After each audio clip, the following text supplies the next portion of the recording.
Hi friends! ఈరోజు మనం రీసెంట్‌గా తమిళ్‌లో ఒక మంచి కామెడీ అండ్ థ్రిల్లర్ కాన్సెప్ట్‌తో వచ్చిన 'తండాట్టి' మూవీ స్టోరీ ఎక్స్‌ప్లెయిన్ చేసుకోబోతున్నాం. ఇలాగే మీకింకా ఏ మూవీ స్టోరీ అయినా ఎక్స్‌ప్లనేషన్ కావాలి అంటే ఆ మూవీ నేమ్ అనేది కామెంట్ బాక్స్‌లో కామెంట్ చేయండి. ఇంకా ఏమాత్రం ఆలస్యం చేయకుండా మూవీలోకి వెళ్ళిపోదాం. మూవీ స్టార్ట్ అవ్వగానే దేవరం అనే ఊర్లోని పోలీస్ స్టేషన్లో కానిస్టేబుల్గా పనిచేసే మన మూవీలో మెయిన్ క్యారెక్టర్ అయిన సుబ్రహ్మణ్యం అనే వ్యక్తిని చూపిస్తారు. ఒకరోజు సిఐ దేవరాజ్ అనే రౌడీని పట్టుకునేందుకు తన టీంలో సుబ్రహ్మణ్యంని కూడా సెలెక్ట్ చేసుకుని రాత్రి సమయంలో దేవరాజ్ ఇంటి దగ్గరికి చేరుకొని సిఐ సుబ్రహ్మణ్యంని తమ పోలీస్ వెహికల్ దగ్గరే ఉండమని చెప్పి సిఐ తన టీంని తీసుకుని దేవరాజ్ ఇంటిని చుట్టుముట్టగా దేవరాజ్ వారిని గమనించి ప్లాన్ ప్రకారం తన భార్యకి ముసుగు వేసి బయటికి పరిగెత్తమని చెప్పడంతో పోలీసులు ఆ ముసుగు వేసుకుంది దేవరాజ్ అనుకుని తన వెంట పరిగెత్తగా తర్వాత దేవరాజ్ అక్కడి నుంచి తప్పించుకోవాలి అనుకుంటాడు. అయితే వెహికల్ దగ్గర ఒంటరిగా ఉన్న సుబ్రహ్మణ్యం దేవరాజుని చూసి తనని కొట్టి పట్టుకోవాలి అని చూడగా దేవరాజ్ మాత్రం సుబ్రహ్మణ్యాన్ని కొట్టి అక్కడి నుంచి పారిపోవాలని పరిగెత్తడంతో సుబ్రహ్మణ్యం అక్కడే వెహికల్లో ఉన్న సిఐ తుపాకీ తీసుకుని దేవరాజ్ కాలుకి షూట్ చేస్తాడు. సీన్ కట్ చేస్తే మరుసటి రోజు ఉదయం సుబ్రహ్మణ్యాన్ని తన పై ఆఫీసర్స్ పిలిచి అసలు దేవరాజ్ని ఎందుకు షూట్ చేశావు, ఒకవేళ తను చనిపోతే పరిస్థితి ఏంటి అని అడగ్గా దానికి సుబ్రహ్మణ్యం జరిగిందంతా చెప్తాడు. అలాగే దేవరాజ్ మహాత్ముడు కాదు సార్, 3 హత్యలు చేశాడు, తనపై 30 కేసులు ఉన్నాయి అంటాడు. దానికి ఆఫీసర్ అతడు మంచివాడా చెడ్డవాడా అని కోర్టు తీర్పు చెప్పాలి, నువ్వు కాదు. అయినా రిటైర్మెంట్ అయ్యే టైంలో ఇలాంటివన్నీ చేసి ఎందుకు బ్లాక్ మార్క్ తెచ్చుకుంటావు, డ్యూటీలో ఉండే ఈ కొన్ని రోజులైనా ఎలాంటి తప్పులు చేయకుండా జాగ్రత్తగా ఉండు అని వార్నింగ్ ఇస్తాడు. అదంతా విన్న సుబ్రహ్మణ్యం నిజాయితీగా డ్యూటీ చేస్తున్నా తనదే తప్పు అంటున్నారని చాలా ఫీల్ అవుతాడు. నెక్స్ట్ సీన్లో అలా కొన్ని రోజుల తర్వాత సెల్వా అనే అబ్బాయి అదే పోలీస్ స్టేషన్కి వచ్చి మా నానమ్మ తంగపన్ను 4 రోజుల నుండి కనబడట్లేదు, తన వయసు 57 సంవత్సరాలు, ఎలాగైనా వెతికి పెట్టండి సార్ అని అక్కడ పోలీసులకి చెప్పగా అది విన్న అక్కడి కానిస్టేబుల్ ఇంతకీ నీ ఊరు ఏది అని అడుగుతాడు. దానికి సెల్వా పక్కనే ఉన్న కిడారిపట్టి గ్రామం సార్ అని చెప్తాడు. అది విన్న కానిస్టేబుల్ షాక్ అయ్యి మీ ఊరిలో ఎలాంటి సమస్య వచ్చినా పోలీస్ స్టేషన్కి రారు, మీ ఊరి పంచాయతీలోనే పరిష్కరించుకుంటారు, అలా కాదు అని పోయినసారి ఒక కేసు విషయమై నేను మీ ఊరికి వస్తే మీ ఊరి వాళ్ళు నన్ను కొట్టి నా బట్టలు చింపి ఊరి నుండి తరిమేశారు, మీ ఊరి కేసులు ఇక్కడ తీసుకోము, అందుకే నువ్వు ఇక్కడ నుంచి వెళ్ళిపో అని సెల్వాని అక్కడి నుంచి పంపబోతాడు. అయితే అప్పుడే అక్కడికి వచ్చిన కానిస్టేబుల్ సుబ్రహ్మణ్యం సెల్వాని చూసి విషయం అడిగి తెలుసుకుంటాడు. అయినా 4 రోజుల నుండి మీ నానమ్మ కనబడకుండా పోతే ఇప్పుడు కంప్లైంట్ ఇవ్వడానికి వచ్చావా అని అడగ్గా దానికి సెల్వా ఇన్ని రోజులు నానమ్మ కోసం ఊరి చుట్టుపక్కలంతా వెతికాం సార్, కానీ కనబడలేదు, మీరే ఎలాగైనా మా నానమ్మని కనిపెట్టాలి అని చెప్తాడు. అలా కాసేపటికే అక్కడికి మరొక 4 మహిళలు వచ్చి సుబ్రహ్మణ్యంతో మా అమ్మ 4 రోజుల నుండి కనబడట్లేదు, తనని ఎలాగైనా కనిపెట్టండి అని చెప్పి ఏడుస్తూ ఓవర్ యాక్షన్ చేస్తారు. ఇక్కడే సుబ్రహ్మణ్యానికి అర్థమయ్యే ఒక విషయం ఏంటంటే సెల్వా వాళ్ళ నానమ్మ అండ్ ఆ 4 మహిళల అమ్మ ఒక్కరే అని. వారు చెప్పిందంతా విన్న సుబ్రహ్మణ్యం ఆ 4 మహిళల బాధను చూసి వారిని పోలీస్ స్టేషన్లోకి వెళ్ళి కంప్లైంట్ ఇవ్వమని చెప్పి సుబ్రహ్మణ్యం సెల్వాతో కలిసి తన నానమ్మని వెతకడానికి బయలుదేరతాడు. అదంతా చూస్తున్న అక్కడి కానిస్టేబుల్స్ మాత్రం సుబ్రహ్మణ్యం మళ్ళీ సమస్యల్లో ఇరుక్కుంటున్నాడు అని దేవరాజు కేసు విషయంలో పై ఆఫీసర్స్ ముందు మన పరవంతా తీశాడు కదా, తనకి ఇలా జరగాల్సిందే అని మాట్లాడుకుంటారు. సీన్ కట్ చేస్తే అలా సెల్వాతో పాటు వెళ్తున్న సుబ్రహ్మణ్యం తనతో ఇంతలా ప్రేమించే కూతురుని పెట్టుకొని మీ నానమ్మ ఎందుకు వెళ్ళిపోయిందో అని అడగ్గా అది విన్న సెల్వా అయ్యో సార్, వాళ్ళు ప్రేమ ఉన్నవాళ్ళు కాదు, అందరూ మోసగాళ్ళు, అసలు మా నానమ్మ ఇల్లు విలిచి వెళ్ళిపోవడానికి కారణం వాళ్ళే అని జరిగింది చెప్పడం స్టార్ట్ చేస్తాడు. నిజానికి తంగపన్ను చాలా మంచి మనసు కలది, తనకి ఉన్నంతలో అందరికీ సహాయం చేస్తూ ఊర్లో అందరితో మంచిగా ఉంటూ మంచి పేరు సంపాదించి బ్రతుకుతూ ఉంటుంది. ఇంకా తంగపన్నుకి మొత్తం 7 సంతానం, అందులో ఒకరు పుట్టగానే చనిపోగా మిగతా 6గురిలో 4 కూతుల్లో 2 కొడుకులు ఉంటారు. చివరి బిడ్డ జన్మించగానే తంగపన్ను భర్త చనిపోయి ఉంటాడు. అలాగే సెల్వ వాళ్ళ నాన్న కూడా చనిపోయి ఉంటాడు. ఇంకా ప్రస్తుతానికి ఉన్నది 4 కూతుళ్ళు 1 కొడుకు. అయితే 4 కూతుర్లు కూడా కేవలం తన అమ్మ ఆస్తి కోసం మాత్రమే తన మీద ప్రేమ ఉన్నట్లు నటిస్తూ తంగపన్నుకి ఉన్న ఆస్తి నుండి ఒక్కొక్కటిగా తీసుకుని ఉంటారు. ఇంకా తంగపన్ను కొడుకు పేరు పాండి, తనకి ఇంకా పెళ్లి అయి ఉండదు. ఎందుకంటే పాండికి ఎప్పుడు చూడు ఫుల్గా తాగుతూ ఊరంతా తిరుగుతూ ఖాళీగా ఏ పని చేయకుండా ఉంటాడు. అంతేగాక తనకి అదే ఊర్లో ఉండే కదిరేషన్ కూతుర్నిచ్చి పెళ్లి చేయమని తన అమ్మతో గొడవ పడుతూ ఉంటాడు. కానీ తంగపన్ను మాత్రం తన మాటలు పట్టించుకోదు. ఎందుకంటే కదిరేషన్ కూతురికి ఆల్రెడీ పెళ్ళయ్యి 3 సంతానం కూడా ఉంటారు కాబట్టి. తన భర్త పోలీస్ అవ్వడంతో పాండికి పోలీసులంటే అస్సలు ఇష్టం ఉండదు. అలా చివరికి తంగపన్నుకి మిగిలింది కేవలం ఇల్లు మాత్రమే. దాంతో తంగపన్ను ఆ ఇంటిని కూడా చనిపోయిన తన కొడుకు భార్య బిడ్డలైన సెల్వా అండ్ తన అమ్మ పేరు మీద మీద రాసి ఉంటుంది. అలా కొన్ని రోజులకి తంగపన్ను ఆరోగ్యం క్షీణించి మంచానికే పరిమితమవుతుంది. దాంతో ఈ విషయం కాస్త నలుగురు కూతుర్లకి తెలిసి అప్పటి నుంచి ప్రతిరోజు తన అమ్మ మీద ఎంతో ప్రేమ ఉన్నట్లు తన కోసం పనులు తీసుకుని వచ్చి పలకరిస్తూ ప్రేమ ఒలకబోస్తూ ఉంటారు. అయితే నిజానికి ఆ నలుగురు కూతుర్లకి ఆరోగ్యం క్షీణించిన తన అమ్మ మీద కాదు ప్రేమ, తను చనిపోతే తన చెవికి ఉన్న 2 విలువైన బంగారు దిద్దులు తమకు తాము ఎలా దక్కించుకోవాలి అని మాట్లాడుకుంటూ ఉంటారు. అదంతా చూస్తున్న షెల్వా షాక్ అయ్యి వాటిని ఎవరో ఒకరు దొంగలించేలోపు వాటిని తన నానమ్మ కోసం దాచి ఉంచాలి అని ప్లాన్ వేసి ఒకరోజు తన నానమ్మ దగ్గరికి వెళ్ళి నీ బంగారు దిద్దులు నాకు ఇస్తే నీ హాస్పిటల్ ఖర్చులకైనా వస్తాయి ఇవ్వమని అడగ్గా అది విన్న తంగపన్ను కోపంతో సెల్వాని కొట్టి బాగా తిట్టి ఏడుస్తుంది. అది చూసిన సెల్వా తన నానమ్మని ఓదార్చాలి అని చూడగా అలా కాసేపటికి తన నానమ్మ సెల్వాకి అసలు ఆ బంగారు దిద్దుల వెనక ఉన్న అసలు కథ చెప్పడం స్టార్ట్ చేస్తుంది. సీన్ కట్ చేస్తే చాలా సంవత్సరాల క్రితం తంగపన్ను వీరా అనే అబ్బాయిని ప్రేమిస్తుంది. ఇద్దరు ఒకరంటే మరొకరికి చాలా ఇష్టం ఉంటుంది. పెళ్లి కూడా చేసుకోవాలి అనుకుంటారు. అందుకే తంగపన్ను అదే విషయం తన ఫ్యామిలీకి చెప్పగా వీరా తమ కంటే తక్కువ కులం వాడు అని పెళ్లికి ఒప్పుకోరు. దాంతో తంగపన్ను అండ్ వీరాకి మరో దారి లేక ఆ ఊరు నుండి పారిపోయి వచ్చి ఒక ప్లేస్లో గుడిసె నిర్మించుకుని అక్కడే ఉంటారు. అప్పుడే వీరా తంగపన్నుకి బంగారు చెవిదిద్దులు గిఫ్ట్గా ఇస్తాడు. వాటిని చూసిన తంగపన్ను షాక్ అయ్యి వీటిని కొనడానికి అంత డబ్బు ఎలా వచ్చింది అని అడగ్గా దానికి వీరా మనం ప్రేమించుకునేటప్పుడే నువ్వే కదా ఇవి కావాలి అని ఆశగా అడిగావు, ఇవి నీతో పాటు ఆఖరి దాకా తోడుగా ఉండాలి అనుకున్నావు కదా, అందుకే ఇవి నువ్వు కావాలి అని అడిగినప్పటి నుంచే చాలా కష్టపడి నాటకాలు వేస్తూ డబ్బు సంపాదించి కూడబెట్టాను. ఒకసారి వీటిని కొనేందుకు డబ్బు కోసం పనిచేస్తూ చావు అంచుల దాకా వెళ్ళి తిరిగి వచ్చా. అంత కష్టపడి సంపాదించిన డబ్బుతో కొన్నవి ఈ బంగారు దిద్దులు, ఇవి నీ చివరి శ్వాస దాకా నీతోనే ఉండాలి అని చెప్తాడు. అదంతా విన్న తంగపన్ను చాలా ఎమోషనల్ అవుతుంది. అయితే ఇక్కడే ట్విస్ట్. అదే టైంకే వారు ఇక్కడ ఉన్నారు అనే విషయం తెలుసుకున్న తంగపన్ను అన్నయ్య తన మనుషులతో అక్కడికి వచ్చి వీరాని చూసి తక్కువ కులం వాడైనా నీకు నా చెల్లెలు భారీగా కావాలా, నీ వల్ల మా పరువంతా పోయింది అనే కోపంతో మొదట తంగపన్నుని బాగా కొట్టి స్పృహ కోల్పోయాక తర్వాత వీరాని కూడా రక్తం వచ్చేలా కొట్టి తనకు ఒక రాయి కట్టి బ్రతికి ఉండగానే బావిలో పడేసి తంగపన్నుని తీసుకుని అక్కడి నుంచి వెళ్ళిపోయి ఉంటారు. తర్వాత తంగపన్నుకి తాము చూసిన వాడితో పెళ్లి చేసి ఉంటారు. అలా అదంతా విన్న సెల్వా తన నానమ్మ బాధని అర్థం చేసుకుని తను కూడా చాలా బాధపడతాడు. అలా సెల్వా జరిగిందంతా సుబ్రహ్మణ్యానికి చెప్పి ఆ రోజు రాత్రే మా నానమ్మని చివరిగా చూడటం, ఆ తర్వాత రోజు నుండి మా నానమ్మ కనబడకుండా పోయిందని చెప్తాడు.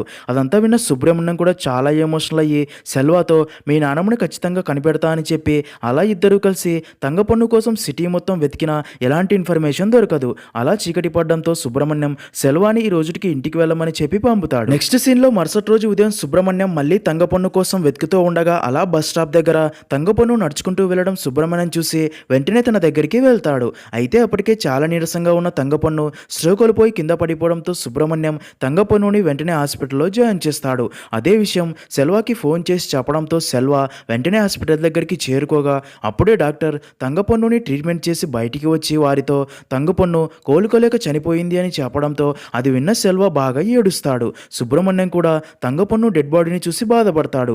అప్పుడే డాక్టర్ సెల్వాతో తన నానమ్మ డెడ్ బాడీ తీసుకెళ్లమని చెప్పగా అది విన్న సెల్వా సుబ్రహ్మణ్యంతో సార్ నానమ్మ అంత్యక్రియలు కంప్లీట్ అయ్యేదాకా మీరు కూడా అక్కడే ఉంటే బాగుంటుంది, లేదంటే అక్కడ వారందరూ గొడవ పడతారు, మీరు కూడా రండి అని రిక్వెస్ట్ చేయడంతో సెల్వా బాధని చూసిన సుబ్రహ్మణ్యం కిడారి పట్టి ఊర్లోకి వెళ్ళకూడదని తెలిసినా సరే సెల్వా కోసం వెళ్తాడు. నెక్స్ట్ సీన్లో అలా తంగపన్ను డెడ్ బాడీని తన ఇంటి దగ్గరికి తీసుకెళ్లగా అప్పటికే అక్కడికి చేరుకున్న తన నలుగురు కూతుర్లు తన అమ్మ శవాన్ని చూసి చాలా ఏడుస్తారు. తమ అమ్మ జ్ఞాపకాలు గుర్తు చేసుకుని చాలా బాధపడుతూ ఉంటారు.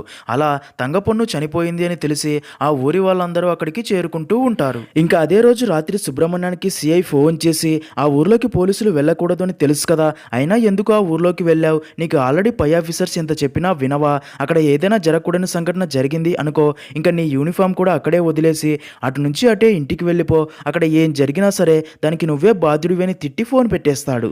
ఇదిలా ఉంటే మరో పక్క తంగపన్ను నలుగురు కూతుర్లు ఎవరికి వారు తంగపన్ను చెవులకు ఉన్న బంగారు దిద్దులనే చూస్తూ ఎలాగైనా సరే ఆ బంగారు దిద్దులు తామే దక్కించుకొని వాటిని తీసుకుని అక్కడి నుంచి వెళ్ళాలి అని ఆ నలుగురు ఆ బంగారు దిద్దులనే చూస్తూ ఉంటారు. సీన్ కట్ చేస్తే మరుసటి రోజు ఉదయం అవగానే ఇక్కడే అదిరిపోయే ట్విస్ట్. తంగపన్ను చెవులకి బంగారు దిద్దులు ఉండవు. దాంతో తంగపన్ను బంగారు దిద్దులు ఎవరో దొంగలించారు అని అక్కడి వారందరూ మాట్లాడుకుంటూ ఉండగా ఈ విషయం తెలిసిన నలుగురు కూతుర్లు మాత్రం ఆ దిద్దులు నీవంటే నువ్వు తీసుకుని ఉంటావని గొడవ పడుతూ జుట్లు పట్టుకుని కొట్టుకుంటూ ఉంటారు. ఆ అరుపులు విన్న సుబ్రహ్మణ్యం ఇంట్లోకి వెళ్ళి అక్కడి వారిని అడిగి విషయం తెలుసుకుని చాలా కష్టపడి వారి గొడవని ఆపగా అదే టైంకి అక్కడికి ఆ ఊరి పెద్దలు అండ్ తంగపన్ను కొడుకు పాండి చేరుకుంటారు. గ్రామ పెద్దలు సుబ్రహ్మణ్యాన్ని ఈ ఊర్లోకి పోలీసులు రాకూడదు, మా సమస్య మేమే సంపాదించుకుంటాం, మీరు వెళ్ళండి అనగా పాండి మాత్రం చేతిలో కత్తి పట్టుకొని మా అమ్మ బంగారు దిద్దులు ఎవరు దొంగిలించారో కనిపెట్టేదాకా సుబ్రహ్మణ్యం అక్కడి నుంచి వెళ్ళకూడదు అనడంతో అదంతా చూస్తున్న సుబ్రహ్మణ్యం ఈ ఊరు వాళ్ళంతా చాలా తేడాగా ఉన్నారు అని ఆ దిద్దులు కనిపెట్టి వెంటనే అక్కడి నుంచి వెళ్ళిపోవాలని ఫిక్స్ అవుతాడు. నెక్స్ట్ సీన్లో అలా సుబ్రహ్మణ్యం రాత్రంతా తంగపొన్ను డెడ్ బాడీ దగ్గరే ఉన్న అక్కడ వారందరినీ విచారణ చేయడం స్టార్ట్ చేస్తాడు. అలా అక్కడి వారిని మొదట తంగపొన్ను చెవి దిద్దులు పోయినట్లు ఎవరు చూశారు అని అడగ్గా దానికి అక్కడే ఉన్న ఒక ముసలావిడ నేనే చూశాను అని, ఉదయం నిద్రలేవగానే కాఫీ ఇచ్చారు, తాగాను, కాఫీ తాగగానే కడుపులో అదోలా ఉండి బాత్రూమ్కి వెళ్ళి వచ్చి చూడగా అప్పటికే తంగపొన్ను చెవిలో దిద్దులు కనబడలేదు అని చెప్తుంది. అదంతా విన్న సుబ్రహ్మణ్యం బాగా ఆలోచించి అసలు నీకు అంత ఉదయాన్నే కాఫీ ఎవరు ఇచ్చారు అని అడుగుతాడు. దానికి ఆ ముసలావిడ ఇంకా ఎవరు, ఆ కప్పమూతి శేఖర్ గడే అని చెప్పడంతో అది విన్న సుబ్రహ్మణ్యం ఒకవేళ ఆ బంగారు దిద్దులు తనే దొంగిలించి పారిపోయి ఉంటాడు అనుకుని అక్కడి ఊరి వాళ్ళందరితో శేఖర్ కోసం ఊరంతా వెతకమని చెప్పి కనిపిస్తే వెంటనే తను పట్టుకొని ఇక్కడికి తీసుకురమ్మని చెప్తాడు. దాంతో కొంతమంది శేఖర్ని వెతుక్కుంటూ వెళ్తారు. అయితే ఇక్కడ వచ్చే సీన్స్ అన్నీ కూడా చాలా ఫన్నీగా ఉంటాయి. అలా సుబ్రహ్మణ్యం శేఖర్ కోసం అక్కడే కూర్చొని వెయిట్ చేస్తూ ఉండగా అప్పుడే శేఖర్ గురించి సుబ్రహ్మణ్యానికి ఒక విషయం తెలుస్తుంది. అదేంటంటే ఆ శేఖరే ఆ దిద్దులు దొంగలించాడో లేదో వాడి దగ్గర నుంచి నిజం రాబట్టడం చాలా కష్టమని, ఎందుకంటే ఆ శేఖర్ నాలుక మీద మచ్చ ఉంది, తనని భయపెట్టి ఏదైనా నిజం రాబట్టాలి అని చూస్తే వాడు కోపంతో మనలందరినీ ఏదైనా శపిస్తే అది ఖచ్చితంగా జరిగి తీరుతుంది. ఇలాగే ఒకసారి ఊర్లోని ఒక వ్యక్తి బైక్ దొంగిలించినప్పుడు నిజం రాబట్టాలి అని చూస్తే తనని భయపెట్టిన వాడికి యాక్సిడెంట్ అయి చనిపోవాలని శపించగా మరుసటి రోజే అతనికి యాక్సిడెంట్ అయి చనిపోయాడు. అందుకే ఆ శేఖర్తో జాగ్రత్త సార్ అని ఒక ముసలావిడ చెప్తుంది. అది విన్న సుబ్రహ్మణ్యం కూడా కొంచెం భయపడతాడు. సీన్ కట్ చేస్తే అలా కాసేపటికి కప్పమూతి శేఖర్ చాలా కోపంగా అక్కడికి వచ్చి అక్కడ ఉన్న వారందరినీ చూసి నా పాటికి నేను 3 రోజుల నుండి స్నానం చేయలేదు అని చెరువు గట్టుకు వెళ్ళి స్నానం చేయబోతూ ఉండగా తమన్నా అనే ఫేక్ ఐడితో ఫేస్బుక్లో ఈ తంగపొన్ను బంగారు దిద్దులు నేనే దొంగతనం చేశా అని పోస్టులు పెడతారా, నాకు ఇప్పుడు మీలో ఎవరు ఆ తమన్నా ఐడితో ఫేస్బుక్లో పోస్టులు పెట్టారో తెలియాలి, లేదంటే ఈ ఊరి వాళ్ళందరూ చనిపోవాలని శపిస్తా అని అంటూ ఉంటాడు. అప్పుడే అక్కడికి వచ్చిన సుబ్రహ్మణ్యం శేఖర్ని చూస్తూ భయపడుతూ జరిగిందంతా తెలుసుకుంటాడు. అప్పుడే శేఖర్ సుబ్రహ్మణ్యాన్ని చూసి నువ్వు పోలీసువే కదా, తప్పు చేసిన వారిని కనిపెట్టాల్సింది నువ్వే కదా, అందుకే తమన్నా పేరుతో ఫేక్ ఐడి ద్వారా పోస్టులు పెట్టింది ఎవరో కనిపెట్టి నాకు చెప్పాలి, లేదంటే నువ్వు కూడా నా శాపానికి బలైపోతావు అనడంతో సుబ్రహ్మణ్యం భయపడి ఆ ముసలి గుంపులో తమన్నాని కనిపెట్టబోగా అప్పుడే అక్కడికి వచ్చిన పాండే సుబ్రహ్మణ్యంతో నువ్వు మా అమ్మ దుద్దులు కనిపెట్టకుండా ఆ దుద్దులు దొంగతనం చేసిన వీడిని విచారించకుండా వాడు ఏం చెబితే అది చేస్తావా, నాకు వీడే దుద్దులు దొంగలించాడు అనిపిస్తుంది, వాడు దొంగలించలేదు అన్నంత మాత్రాన వాడి మాటలు నమ్ముతావా, నేను చెబుతున్నా వాడిని బాగా కొట్టి దిద్దులు ఎక్కడ దాచాడో అడుగు అంటాడు. అదంతా విన్న శేఖర్ కోపంతో నన్నే దొంగ అంటావా అని పాండీని నీకు ఈ జన్మకే కాదు ఏ జన్మకి పెళ్లి కాదు అని శపిస్తాడు. దాంతో అది విన్న పాండే అప్పటికే పెళ్లి అవ్వలేదని ఫ్రస్ట్రేషన్తో ఉండడంతో కోపంతో శేఖర్ని గట్టిగా పట్టుకొని తన నాలుక కోసేస్తాడు. అదంతా చూస్తున్న సుబ్రహ్మణ్యం షాక్ అవుతాడు. తర్వాత శేఖర్ని వెంటనే హాస్పిటల్కి పంపి పాండేని చూసి ఎందుకు ఇలా చేశావని కోప్పడగా దానికి పాండే లేకపోతే నాలుక ఉంది అని అందరినీ శపిస్తా అని బాగా రెచ్చిపోతున్నాడు, ఇప్పుడు ఎలా శపిస్తాడో చూస్తా, అయినా వాడి సంగతి వదిలే, కానీ నాకు తెలిసి వాడు మా అమ్మ దిద్దులు దొంగలించలేదు అంటే ఇక్కడ ఉన్నవారే ఎవరో ఒకరు దిద్దులు ఖచ్చితంగా దొంగిలించి ఉండాలి, ముందు ఆ దిద్దులు ఎవరు దొంగిలించారో కనిపెట్టు, లేదంటే నీకు వాడికి పట్టిన గతే పడుతుంది అని వార్నింగ్ ఇస్తాడు. దాంతో సుబ్రహ్మణ్యం పాండేకి భయపడి ఆ దిద్దులు ఎవరు దొంగిలించారో కనిపెట్టడానికి ట్రై చేస్తూ ఉంటాడు. నెక్స్ట్ సీన్లో సుబ్రహ్మణ్యం అలా ఊరి పెద్దలందరినీ విచారిస్తూ ఉండగా అప్పుడే ఆ ఊరి ఒక వ్యక్తి సుబ్రహ్మణ్యంతో సార్ నిన్న రాత్రి తంగపొన్ను చిన్న కూతురు తన మొగుడు కలిసి ఆ బంగారు దిద్దులు ఎలాగైనా తమకే దక్కాలి అని, అందుకే ఎవరికీ తెలియకుండా వాటిని తీసుకెళ్లిపోవాలి అని మాట్లాడుకుంటూ ఉండడం నేను చూశాను, అందుకే ముందు తనని గట్టిగా విచారించమని చెప్పడంతో అది విన్న సుబ్రహ్మణ్యం తంగపొన్ను చిన్న కూతురిని పిలిచి ఆ బంగారు దిద్దులు నువ్వు నీ భర్త కలిసి తీసుకున్నట్లు చెప్తున్నారు, అది నిజమైతే ఆ బంగారు దిద్దులు ఎక్కడ దాచావు, వెంటనే నాకు తెచ్చివ్వు అని అడగ్గా దానికి తను ఆ దిద్దులు నిజంగా తాము తీసుకోలేదు అని చెప్తుంది. అది విన్న సుబ్రహ్మణ్యం అయితే నీ భర్త ఎక్కడా అని అడగ్గా దానికి తను నా భర్త నిన్న రాత్రి నుంచి కనబడట్లేదు, ఫోన్ చేసినా కనెక్ట్ అవ్వట్లేదు అని చెప్తుంది. అదంతా అక్కడే ఉన్న తంగపొన్ను పెద్ద కూతురు విని కోపంతో ఈ ముగ్గురిలో ఎవరో ఒకరే ఆ బంగారు దిద్దులు తీసుకొని ఉంటారు అని, కానీ మా అమ్మ తను చనిపోయాక ఆ బంగారు దిద్దులు తననే తీసుకోమని మాట ఇచ్చింది అని చెప్పి అలా మళ్ళీ నలుగురు కూతుర్లు గొడవ పడడం స్టార్ట్ చేస్తారు. అదంతా చూస్తున్న సుబ్రహ్మణ్యానికి ఓపిక నశించి వారి గొడవని ఆపి మీరంతా అక్క చెల్లెలా లేక అడుక్కు తినేవాళ్ళ, ఒక పక్క అమ్మ చనిపోయిన బాధ ఏమాత్రం లేకుండా తన బంగారం కోసం ఇలా ఊర్లో వాళ్ళందరి ముందు సిగ్గు లేకుండా గొడవ పడుతున్నారు అని బాగా తిట్టి మీరు ఇలాగే గొడవ పడుతూ ఉంటే నేను ఇక్కడ నుంచి వెళ్ళిపోతా అంటాడు. ఆ మాట విన్న పాండే అక్కడికి వచ్చి మా అమ్మ బంగారు దిద్దులు కనిపెట్టక లేకుండా నువ్వు ఇక్కడి నుంచి వెళ్ళడానికి వీల్లేదు అనడంతో దాంతో సుబ్రహ్మణ్యానికి ఏం చేయాలో అర్థం కాదు. అయితే అదే టైంకి అక్కడికి కారులో ఒక ఆఫీసర్ వచ్చి అక్కడి వారిని ఇక్కడ తంగపన్ను అంటే ఎవరు అని అడగ్గా దానికి సుబ్రహ్మణ్యం తంగపన్ను చనిపోయింది, ఇంతకీ మీరు ఎవరు అని అడుగుతాడు. దానికి తను నేను ఎల్ఐసి ఆఫీసర్ని, ఈ తంగపన్ను తన పేరు మీద అలాగే సెల్వరాజ్ అనే పేరు మీద మనీ బ్యాక్ పాలసీ కింద 2 ఇన్సూరెన్స్లు కట్టడం జరిగింది. అందులో తంగపన్ను అనే పేరు మీద ఉన్న పాలసీ లాస్ట్ మంతే కంప్లీట్ అయ్యి ఆవిడకి డబ్బు తిరిగి రావాల్సి ఉంది. కానీ ఈవిడ 4 రోజుల ముందే నాకు ఫోన్ చేసి తనకి ఆరోగ్యం బాగోలేదు అని, నాకు రావాల్సిన డబ్బంతా నా పిల్లలకి చేరేలా చేయండి అని ఆఫీస్కి వచ్చి పేపర్స్ మీద సంతకాలు కూడా పెట్టి వెళ్ళింది అంటాడు.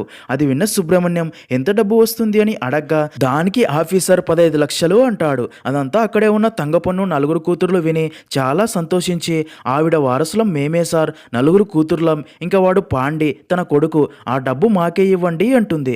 అదంతా చూస్తున్న సుబ్రహ్మణ్యం ఇప్పటిదాకా బంగారు దిద్దుల కోసం గొడవపడి డబ్బు అనగానే మళ్ళీ కలిసి ప్రేమగా ఉన్నట్లు యాక్ట్ చేయడంతో సార్ ఇక్కడ ఒక సమస్య ఉంది అని ఎల్ఐసి ఆఫీసర్కి చెప్పబోగా అదంతా విన్న తంగపన్ను పెద్ద కూతురు ఈ పోలీస్ నిజం చెప్పి 15 లక్షలు తమకి రాకుండా చేసేలా ఉన్నాడు అని అర్థం చేసుకొని ఇక్కడ అసలు ఏ సమస్య లేదు సార్, మా అక్క చెల్లెల మధ్య చిన్న గొడవ జరిగింది అంతే, అదే సార్ తప్పుగా అర్థం చేసుకున్నాడు, ఆయనకేం తెలుసు సార్ మా గురించి, మా ఫ్యామిలీ అంతా కూడా సీతమ్మ వాకిట్లో సిరిమల చెట్టు ఫ్యామిలీలా ఉంటాం, మేము చిన్నప్పటి నుంచి ఇలాగే గొడవ పడతాం మళ్ళీ కలిసిపోతామని చెప్తుంది.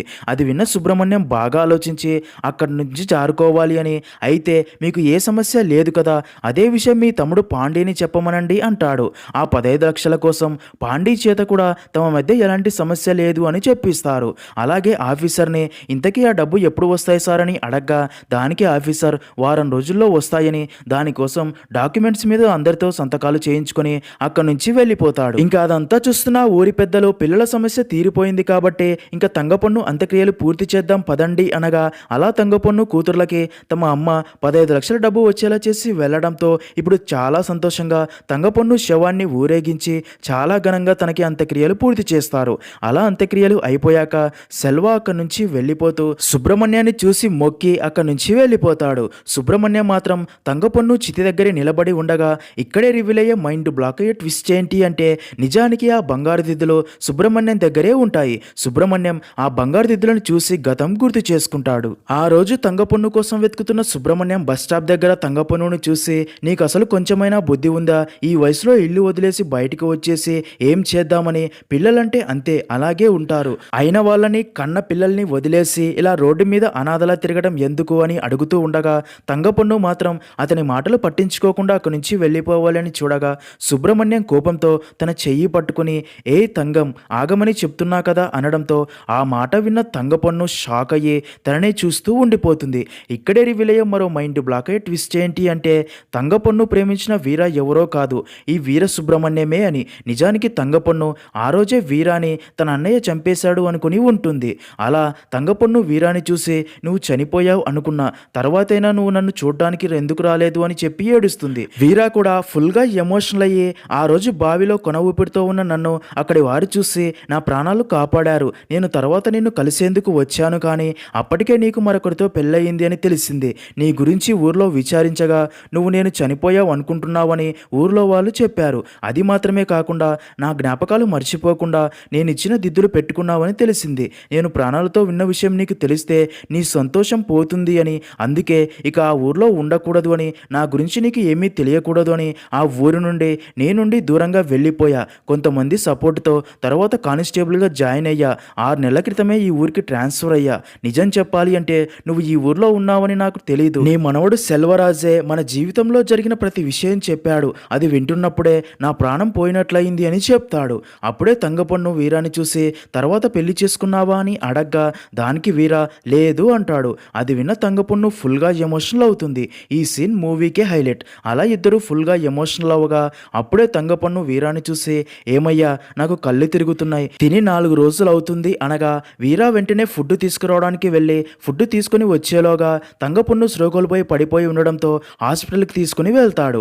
అయితే అప్పటికే తను చనిపోయిందని డాక్టర్స్ చెప్పడంతో వీరా తన శవాన్ని చూసి చాలా బాధపడతాడు. అలా తన అంత్యక్రియల కోసం ఊరికి వచ్చాక అప్పుడే వీరాకి తన కూతుర్లు ఆ బంగారు దిద్దులు దొంగలించడానికి ట్రై చేస్తున్నారు అని తెలిసి వీరానే ఎవ్వరూ చూడకుండా అందరూ నిద్రపోయాక బంగారు దిద్దులు తీసుకుని తీసుకొని తన దగ్గరే పెట్టుకొని ఉంటాడు. అలా జరిగిందంతా గుర్తు చేసుకున్న వీర కంటి నిండా నీటితో తంగపొన్ను చివరి కోరిక ప్రకారం ఆ బంగారు దిద్దుల్ని తన చేతిలోనే వేస్తాడు. అలా అక్కడితో మూవీ అనేది చాలా ఎమోషనల్‌గా ఎండ్ అవుతుంది.